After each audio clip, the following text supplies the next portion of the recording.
All right, well, welcome to our discussion of the Nazarite and Israelite Cohen, question mark. Is the Nazarite, who's mentioned in Parshat Naso, who refrains from wine or any grape products, who lets his hair grow and doesn't cut it, who refrains from all funerals of any sort, except for a mace mitzvah, if there's a dead body in the middle of the road. Is such a person really some sort of Israelite Cohen? No, he's not a Cohen. He doesn't have to be a Cohen. Could be a Cohen, but it doesn't have to be. Like Samson certainly was not a Cohen. But is he playing some sort of role as a Cohen, really? So let's take a look. So the Nazarite. So the main thing that makes him similar to a Cohen Gadol, to not really a Cohen, but a Cohen Gadol, strange thing. An Israelite person who takes a vow becomes similar to a Cohen Gadol. Very strange. What does that mean? Throughout the term, he is set apart for the Lord. He shall not go in where there is a dead person. Even if his father or his mother, his brother or sister should die, right? He should not defile himself at their death, since the hair set apart for his God is upon his head. That the hair set apart for his God is upon his head. The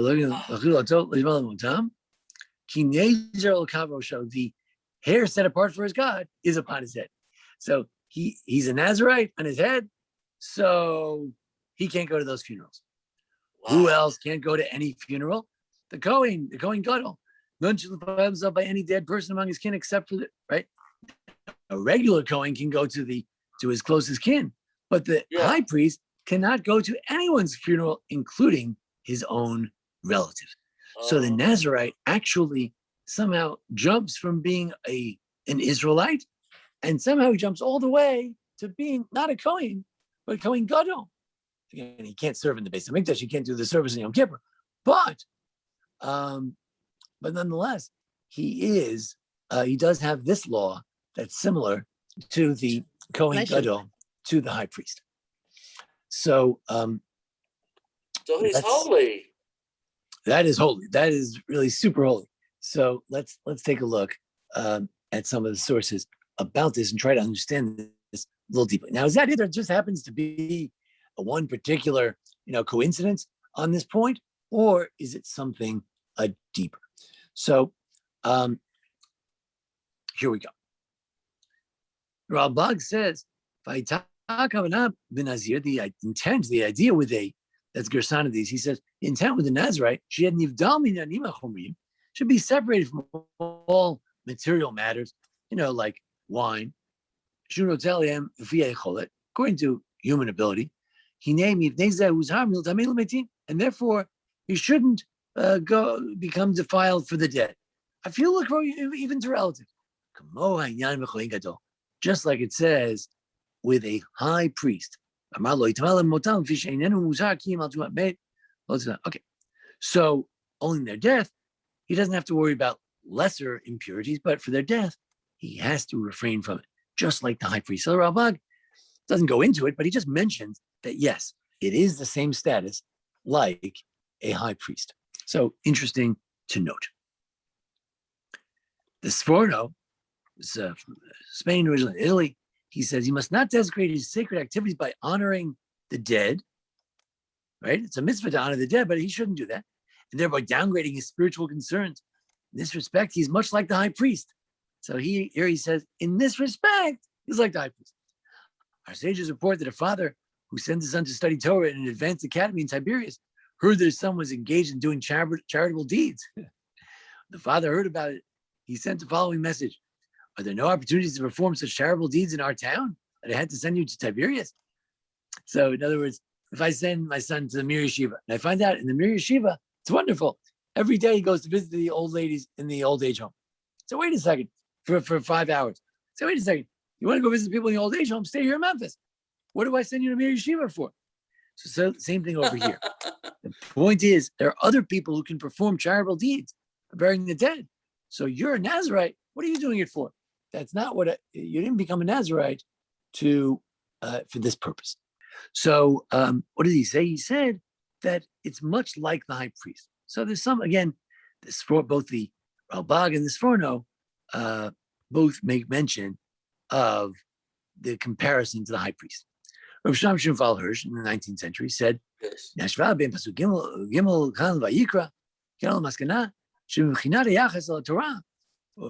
comparing this to Vayikra, we come to the conclusion that Nazir is like a Cohen. That which it says you shouldn't come to any of the dead, parallel to the Cohen Gadol. Kol nafshav made lo yavo. For any dead people, you should not come to their funerals. La'aviv l'imo lo yitama. Even for his father and mother, he should not defile himself. It elevates the Nazarite to the status of a high priest.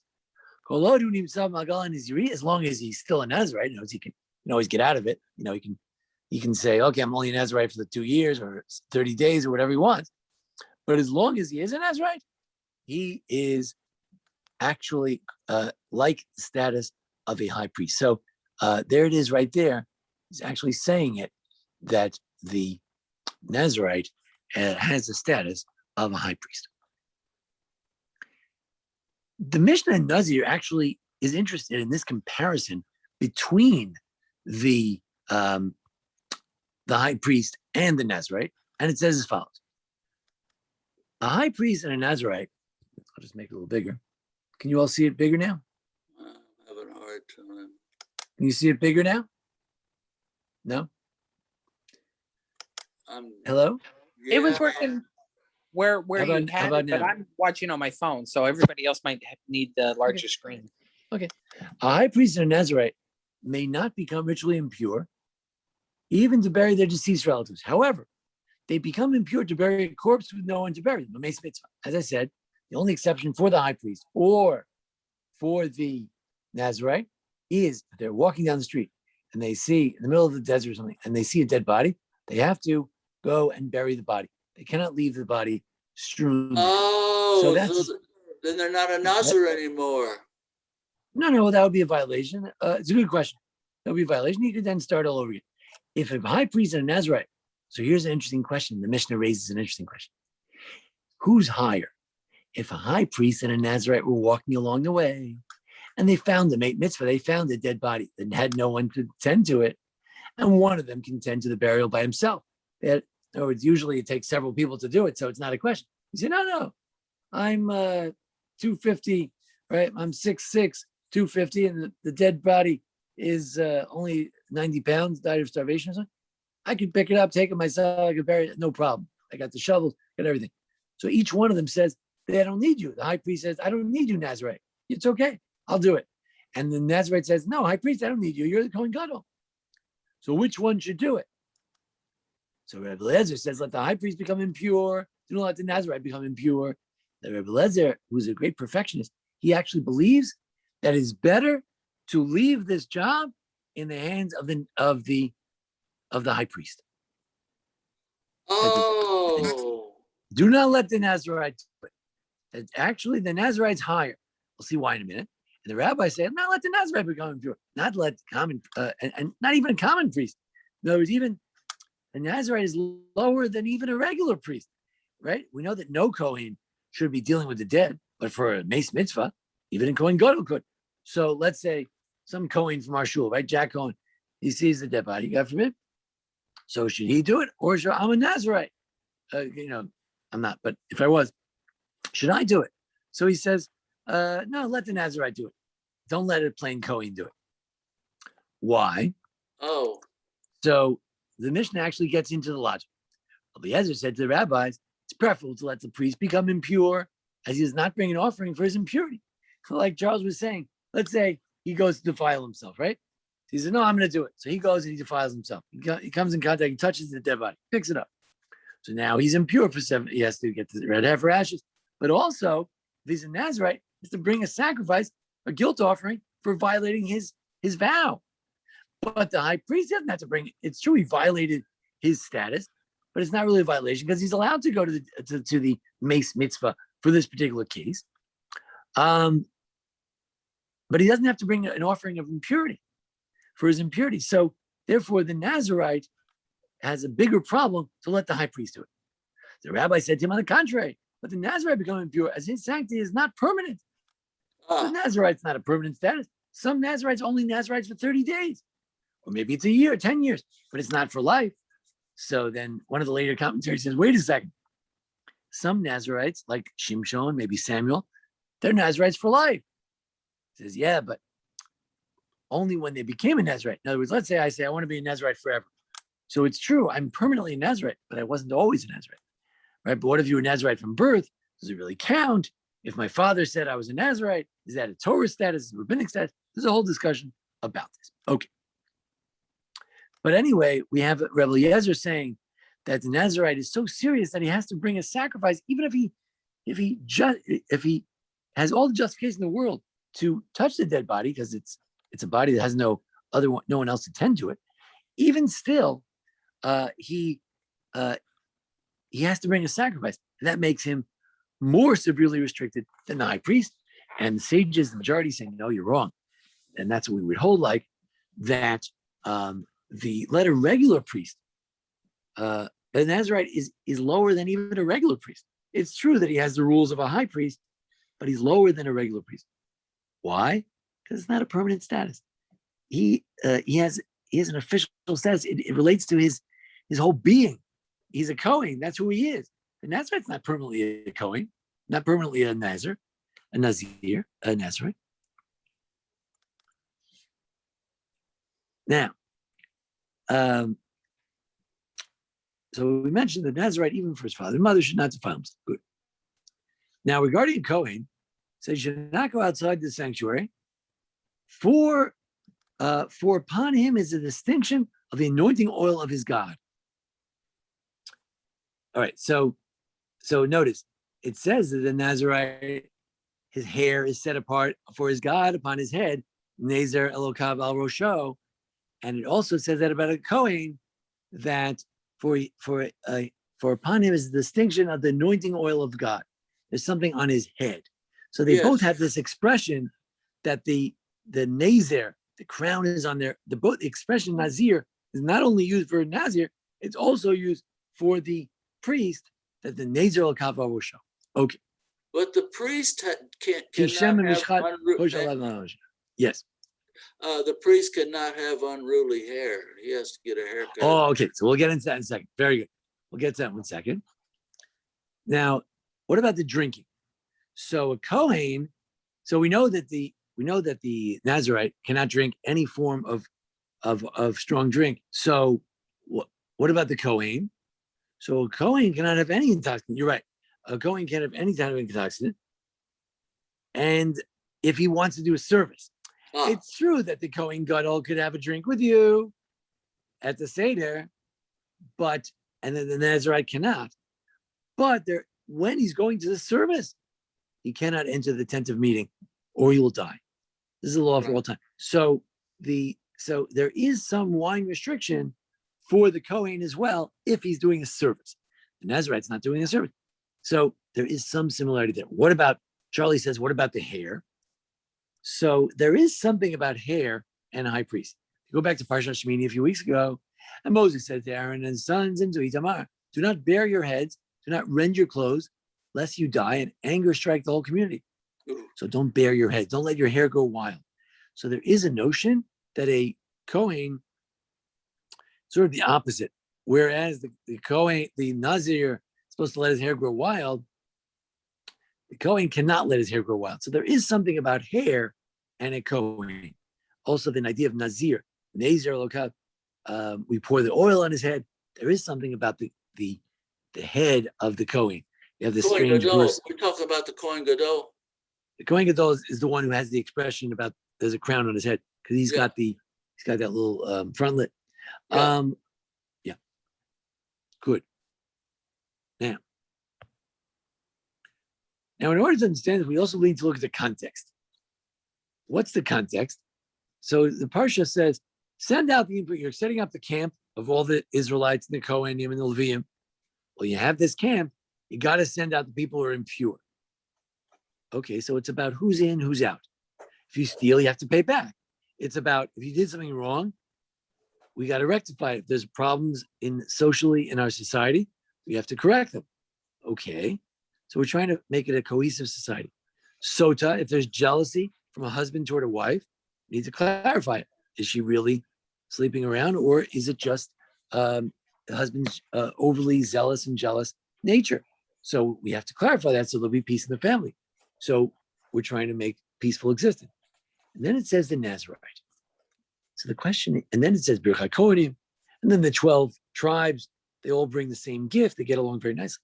So everything's going very smoothly in the Parsha. Everyone's living very much together. If there are any problems, we try to solve them. People have to pay back what they stole. We try to clarify whether this woman is a wayward woman or not. So what's the Nazarite? Is the Nazarite this fanatic who steps out of the community and he decides he wants to be a Cohen Gadol? Look who thinks he wants to be a Cohen Gadol, right? Tom Jones thinks he's a Nazarite, right? Who is he to be a Nazarite? Or no, we have an orderly society, and in a society there is room for some, you call it extremism or some extreme behavior, right? Some people like to go all out. So there is a role, it's called a Nazarite, for those who want to go all out. So this is the question. Is he legitimately rising to the level of a Cohen Gadol? And he's part of society. We have the Levites, we have the Cohen, and we have the wayward woman, we got to take care of her, the robber, we have to take care of it. And then we have people who are super holy. They reach the level of Cohen Gadol, because you don't have to be a Cohen to be a Cohen. Even if you're not a Cohen, you can be a Nazarite, you can also be a Cohen. Or no, we're trying to set up a beautiful society. The problem is we've got fanatics who think that they're Cohen Gadols. We've got to put them in their place and sort of, notch them down a little bit from where they think they're. That's the question here. Where does the Nazarite fit in this parsha? Is it about how there is a place for a Nazarite? Or is it that the Nazarite steps out of the community and out of the role of an Israelite, and he's confusing it with the role of the Cohen? That's the question. The Gemara in Tiny, of course, it famously raises this question of, is a Nazarite good or bad? The Gemara returns to the primary topic of the tractate, the issue of fast. Shmuel said, whoever sits in observance of a fast is called a sinner. Shouldn't fast so much. It's inappropriate to take unnecessary suffering upon yourself. And they say that Shmuel holds like the following rabbi. As it says in the Braita, Rabbi Elazar Kapar, he was a blacksmith or something. The great, he said, what is the meaning when the verse states with regards to the Nazarite, and he shall atone to him for that which he sinned by his soul? What does it mean when the Nazarite finishes his Nazarite status? He said it'd be a Nazarite for 10 years. So for 10 years, he didn't drink any wine. Now he's finished. He has to bring a atonement for his soul. Atonement for his soul. He's been a high priest for 10 years. What does he have to atone for? Well, Comes the Gemara and says, but with what did his soul sin? Rather, the Nazarite sinned by the distress he caused himself when he abstained from wine, in accordance with the terms of his vow. You're not supposed to abstain from this world. God wants you to enjoy the world. God would ask you, oh, did you enjoy a nice glass of Chardonnay? He said, no, I never had any. I was so super firm. Never had Chardonnay. He says, you idiot. What do you think I put Chardonnay there for? I wanted you to try it. Why didn't you eat it? So this is the philosophy of Shmuel and Elazar Kapar, that a Nazarite's not such a good thing. So if we go back to that section before, right? You send out the impure guy, you got to get rid of him. You got to correct these folks who steal things and make sure they pay back. The Sota woman has to get in order. She may need to be punished for all her promiscuity, or you need to punish the husband for accusing his wife falsely. And the Nazarite is a problem. He's got to bring a sin offering for his extremism. Or no, a Nazarite's a great thing. As we'll see in a moment. Next opinion in the Talmud says, conversely, Rabbi Elazar says, one who accepts a fast upon himself is called sacred, as it is stated with regard to Nazarite. He shall be sacred. He shall let the locks of his head grow long. Here too, one can apply an a fortiori, a logical argument. And if this Nazarite, who distressed himself by abstaining from only one matter, wine, is nevertheless called sacred, then with regard to one who distresses himself abstaining from all food, like a person who fasts, all the more so he should be considered sacred. So Rabbi Elazar says, if you fast, you're sacred, because if you're a Nazarite, you're sacred. And this is even better than Nazarite. You're not eating anything. You're not drinking anything. So he says a Nazarite is sacred. Now let's look at it from that point of view. We send out the impure, they're no good. If you steal, you pay back. If you're a sota, we have to cure you. But if you're really super great, there's room for that too. This doesn't fit in so well as the other ones. The negative view, I think, flows better. But here's a positive view that the Nazarite is one of the segments of society. We have the Israelites in 12 different camps on 4 corners of the camp. We have the Levites in the middle in three camps. And there's a Nazarite. He's sort of like a Cohen Gadol. That would be the view of Rabbi Lazar and the view of the second opinion that he's holy. Okay. He has to eat because Someone get the door? we have to live. I mean, we're not allowed to fast all the time. Exactly. Very good. Right. It's a mitzvah to live properly. Now, in order to understand this idea that every good old Jew could become a Nazarite like a high priest, we need to read the Rambam, which we read actually last week. The Rambam at the end of Shemitah V'Yovel, at the end of all the laws of agriculture, which are about how the Levite and the Cohen have special status and privileges, and they get all these, tithings. It says not only the tribe of Levi, but each well-informed, thinking person whose spirit moves him to devote himself, I suppose it would apply to herself too, to the service of the Lord, to know God, and has walked uprightly after casting off the yoke of the many cunning wile that men contrive, is indeed divinely consecrated. He says, if you cast off the yoke of earth and you live a spiritual life, it's wonderful, you're holy. He seems to agree with the pro-Nazarite idea. And Lord will forever and forever be his portion. God will provide sufficiently for his needs, as he did for the priests and the Levites. As David says, the Lord is my allotted portion in my cup. Thou holdest my lot. So God will provide. The famous, God will provide joke. See joke 22. But anyway, so the Rambam here is very problematic, because the Rambam says elsewhere, you're not allowed to throw yourself in the community and depend on charity. So the Rambam seems to be saying that if you're lucky, God will help you and you'll be able to make a living without much effort, and you'll be able to learn all the time. And anybody who wants to learn all the time under such circumstances would be fine. But the point is, that's a different question, whether the Rambam is pro-work or anti-work. He's clearly pro-work. How this passage fits in is a different question. But our point tonight is not about work. Our point tonight is that the Rambam says that every Jew could reach the level of holiness. And that sounds a lot like the Nazarite who jumps up to this level of holiness. So that's very important, this notion that you could reach that level. So let's summarize. We have the Nazarite who seems to have certain similarities to the high priest. The only one that's obvious is the notion that they cannot go to any funerals except for the dead who have no one to take care of them. However, thinking more deeply about it, we realize that there are some wine restrictions on a Cohen too when he's doing his service. And we also remember that there is something about hair regarding the high priest, whether it's the hats that he wears, the fact that he should not let his hair grow long. It's sort of the opposite when it comes to hair. So that's interesting. The Cohen has to be honored, but the Nazarite is more of a wild-looking kind of a person. We noticed that some of the commentaries noticed this idea that the Nazarite is the same as the high priest, but more so the Rabbi Shimon Hirsch actually says it, that he's like a Cohen. And we also mentioned that the Mishnah Nazir raises the question, who's higher, the regular Cohen or the Nazarite? And our general position is that the Nazarite is lower. It's not a permanent status. A permanent status is a deeper kind of status.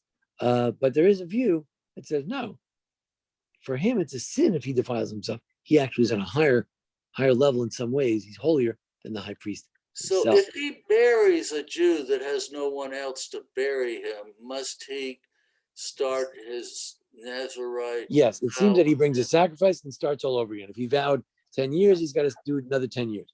Correct. Oh, no. Does he cut his hair? Usually you just do 30 days, so it's okay. It's not so big. Okay. I was like, wait, that's a long time. does he cut his hair and Right. You have to do that whole shaving. Yes, that's great. Very good. Very good. So then we said that the context here may indicate that there's something wrong with him because he's placed next to the sota. The sota is not a positive woman. whoa? He is questionable, right? Either she or her husband, somebody's out of line. Either he's too jealous or she's too loose. So, and we talk about the man who steals. We talk about the impure. So it seems we're trying to expunge the camp of these folks who don't fit in. And here's a Nazarite who tries to set himself above the community, and that could be a problem. So if indeed he is greater than the high priest, is that good or bad? Maybe we say, oh, you shouldn't be higher than the priest. On the other hand, you had that Rambam that we just mentioned. We should look at one other source before we conclude. Let's look at the Rambam at the end of the laws of Nazarite, see what he says there, and then we'll go from there. Let's take a look. We have the Mishnah Torah. We have Smanim, Kedusha, Haflot, the Nazariteship.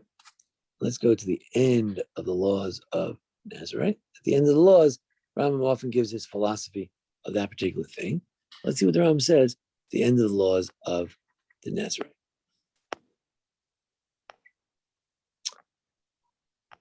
Talks about the about vows in general at the end of the laws of vowing. Let's take a peek over here. Let's see. Anybody who says, I'm a Nazir if I do this or that, or if I don't do this or that, he says that's a wicked person. That's the Nazarite of a wicked. But if you vow in a way of holiness, Kedusha, then it's beautiful, it's wonderful. As it says, the crown of God is on his head. Kadoshu Hashem, he's called holy. So he says, you know what he's like? He's like a prophet. The prophet Amos says the following thing. He says, says, you know, you guys are nuts. I made some of your children prophets. You should be happy. It's a lot of nachas. You have a son, my son, the prophet. Wonderful. Some of your boys became Nazarites. Wonderful. He says, isn't that wonderful, right? Right? Then what happened? You know what you guys did? He said, hey, what are you such a funny daddy? What? You're not going to have wine? Come on, join us for a beer. One shot won't hurt you, right? Actually, beer, it's not the point, but for a wine, right? So what do? We try to defile them. We try to bring them down to our level. No. The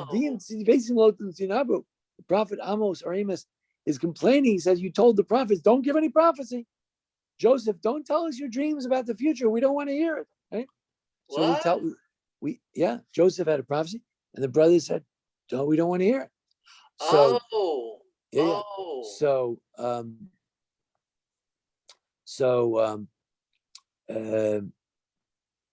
So anyway,